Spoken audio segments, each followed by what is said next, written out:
What's up, horsepower people, race car, hot rod, boat enthusiasts? Mark here, Prince Brothers Racing. Back here in the shop, RPM Speed and Machine. Back here in the CNC shop this morning. What am I doing? Well, yesterday finally got the boat running. Gonna try to take it out on a maiden voyage, maybe in a little bit if the rain stops. Of course, it's been sunny and hot as balls all summer, and now that I got it running, it's pouring rain. I got a few little odds and ends to finish up. Again, that was a stripped out boat I bought about a year ago today. Always wanted a fountain power boat, can never afford one. And I came up with a deal from a buddy that had one that the motors and drives were stripped out of it. So I bought it as a carcass, less drivetrain. And we pounded together some 468s. Got them in there, got them running yesterday. They're really mild motors. I just really did them more for reliability. They got really mild cams in them, unfortunately, so they're not very rowdy. But the reason for that is I didn't have the extra coin to put aftermarket headers on the boat or offshore race-style manifolds with dry exhaust. So anytime you're running a water exhaust, you got to be careful.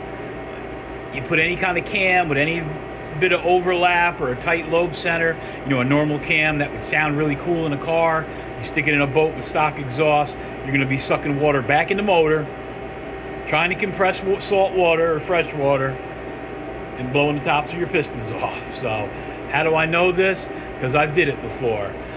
Most of my knowledge comes from making every mistake there was to be made.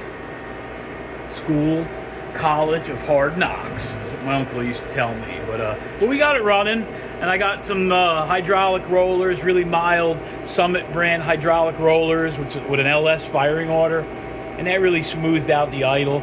It's still, once I get it, I haven't put a timing light on it yet. Once I set the carbs, get the timing where it needs to be, I think it'll have a little slight lope and idle. It'll be good enough for what we're going to do. I don't want to go too crazy. Like I said, I want this thing to be reliable because, we're still trying to go racing, even though it seems like we're not. As much time's going by. But I got that project behind me. It's running. Try to take it easy on it. Keep it together so we can enjoy it, my wife and I, for the rest of the summer. As we try to take a break in between working. But anyway, that boat was missing so much little pieces of hardware, accessories. God, I'll never do that again. This is my last boat project.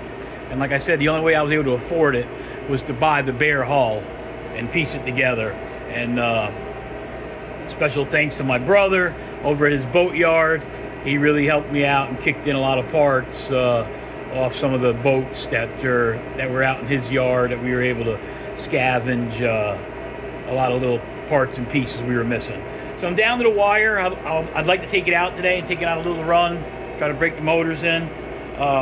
Missing some hardware for the steering. These are the big 3/4 bolts that hold the external steering on. The boat has Lathe external steering, which is a must-have for a performance boat. But it was missing all the little stainless bushings. And I'll show you, I'll walk out to the boat and show you what these are for. But I got to make 8 of them. And instead of struggling on the engine lathe, I came back here, fired up the old Mazak, and I had a piece of 1 1/4 3/16. So all I'm doing is putting the 1 1/4 bar stock in there, we're facing it off, turning down the OD to what we need, putting the hole in there, and parting her off.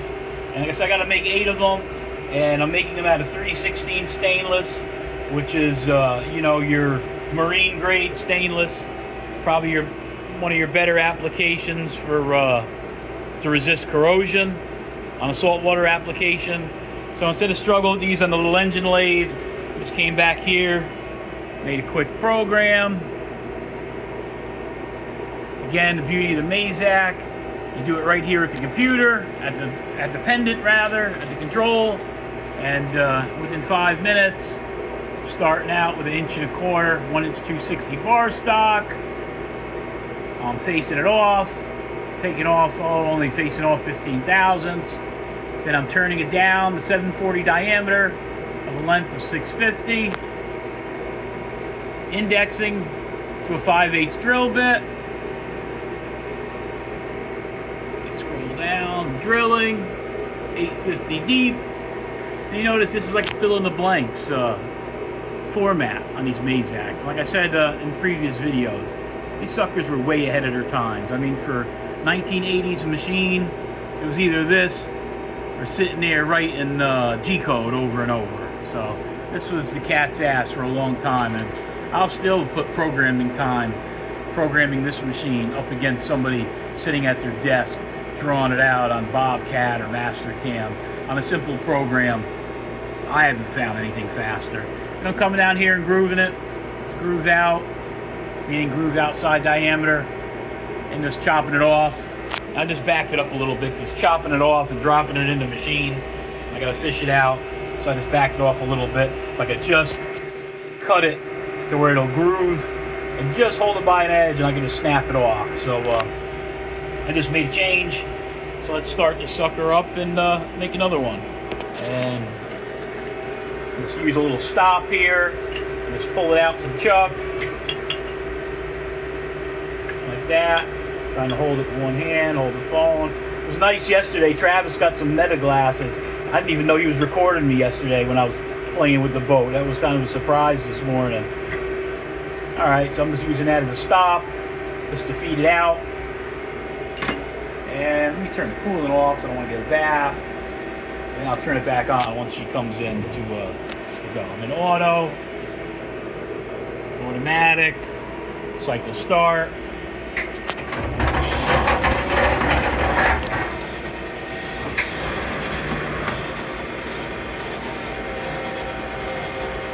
And I'm going to feed hold it there. Turn our coolant on.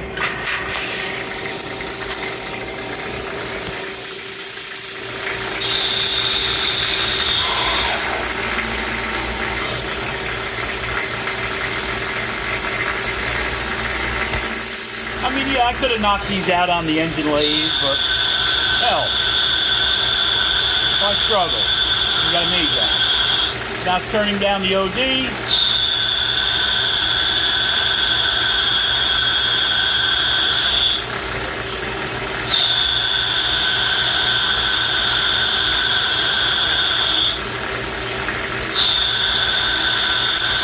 And I apologize, guys. I haven't been doing videos every day or every couple days. I'm so damn busy around here. I try to save a video when I got something half-assed, interesting, entertaining to show.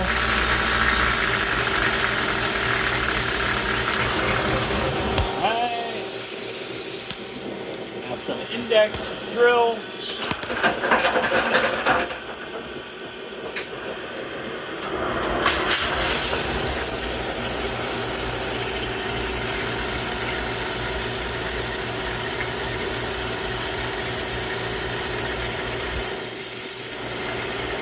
Nothing like having a Mazak in your backyard or about 50 steps from my kitchen table.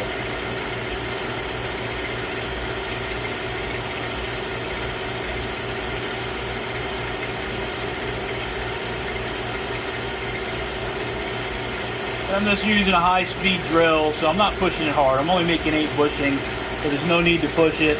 I'm only using a feed of 3 thousandths per rev. 300 RPM. Again, it's 316 stainless. And when I say, for those that don't know, 3 thousandths per rev. So every revolution, it's like an RPM of a motor, every revolution, the drill's traveling 3 thousandths in the part.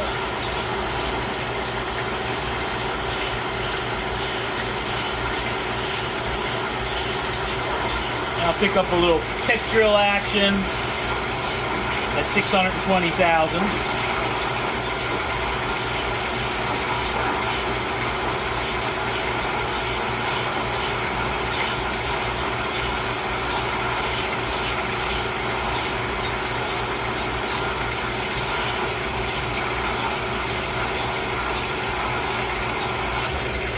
See the effect drill there, just to pull the chips out.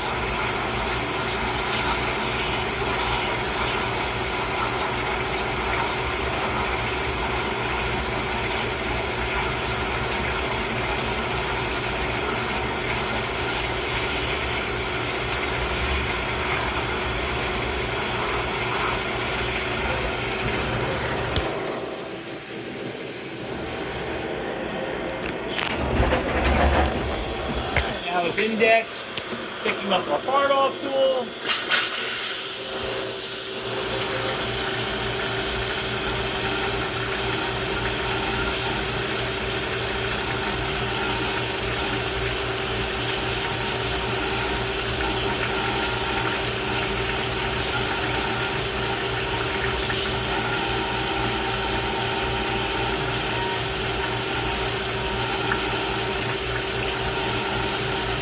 Again, I'm not pushing it. I'm only using 2,000 per rev on the feeding of the X of the part off. Alright, give you a... There we go.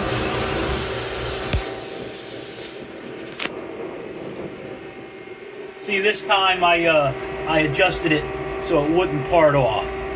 Let's see if I got it to where I need it. If I could just get it where I can just snap it off. Look at that. There we go. So now I don't have to drop it in the bottom of the machine and fish it out. So I'll walk out there and show you what these bushings are for. Again, this was some of the hardware that was missing. You know, wouldn't be happy unless we have a project. And but that's how you got to do it when your buck's down.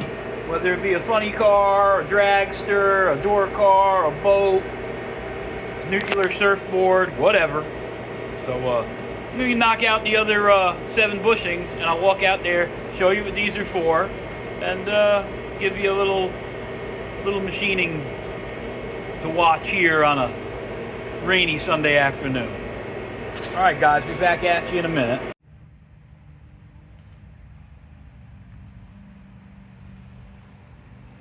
Alrighty, finished our bushings. I'll show you where they go. So for the external steering, these hydraulic rams, this is power assist full hydraulic steering. Now normally a boat just has like a Teleflex cable, this cable steering. This here is a lot stronger. There's very little backlash in it. Actually, there's zero backlash in it when it's bled out and set up correctly. So we put this on the boat.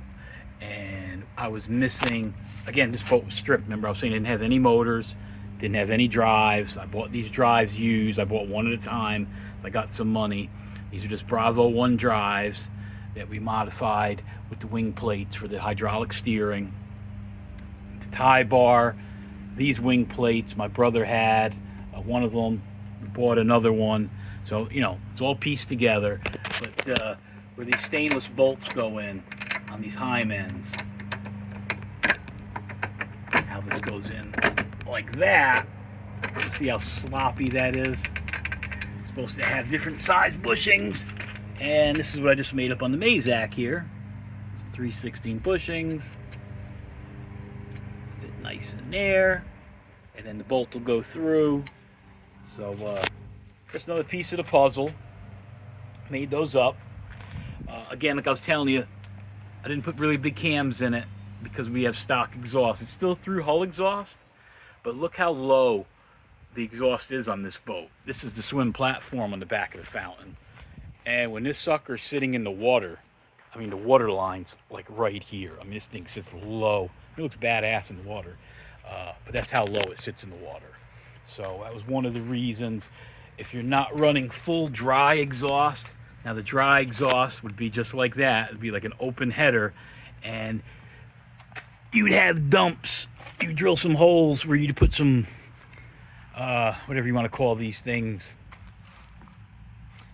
through hole fittings or whatever, and then you'd run your water lines. You'd exit the water out the side of the boat or anywhere in the back of the boat, just not near the exhaust. So when the cam overlaps and the thing, you know, like when a cam's choppy or lumpy, lopey, you know, bup, bup, bup, bup, bup, bup, bup, bup, bup. That's that low idle will suck the water back in when you have a boat that's mixing the water with the exhaust. And you have to have water mixing, you have to have water cooled manifolds because the motors are under the hatch, not like a drag boat where it's out in the open. So how a water header would work, the header is double wall. It would circulate water around the outside of the header, but it wouldn't drop the phone there. But what I was saying was the boat header would be a tubular header that's double jacketed, so it would have water surrounding the primary pipes to keep the header pipe cool so it can be closed up and not burn everything up. And then what it would do is, instead of dumping the water out the exhaust tip, it would exit out another fitting, and then you would dump the water through a hull transducer or whatever. But anyway, they're really expensive. They're like $5,000 a pair. You know, you're looking at close to $10,000 to set it up with dry pipes, and they're extremely loud. And I got enough loud shit, funny cars and stuff like that are loud enough. So at this point in my life, if it's a little quieter, no big deal. And it'll be plenty loud. It's still open exhaust, but it's water mixed. So that's why we couldn't put such big cams in it. So when you hear the motors, they're not going to sound like some big RPM speed of machine Prince Brothers motors. They're going to just be little mild motors. But here it is starting to rain again. I'd really like to stick it in the water to try it out today. Don't know if that's going to happen, but I'll keep you guys posted. The next video, we'll go out there and see if these old parts and pieces 468s can get close to 80 mile an hour. That's what I'm looking for. I'm hoping, I believe I have an honest 400 horse of motor, and we probably got more foot-pounds of torque than we have horsepower. Didn't dyno these motors, didn't need to. We got a good idea what we could do with stock junk. So I'm going to put those bushings on. I'm going to run up to the hardware store and get some stainless lock nuts I need to finish up. And if the weather permits, I'm going to try to dunk this in and go for a little ride. So keep you posted on that, whether you want to know or not. And then we can have this project done. This project will be behind us. So everybody's saying, stop buying shit. Well, this one's done. This one's in the rearview mirror now. So, all right. Anyway, enough for that. We're going to go out there at the Jersey markers and see if we can get pulled over. Ran out in 2025. See what happens. Talk to you guys later.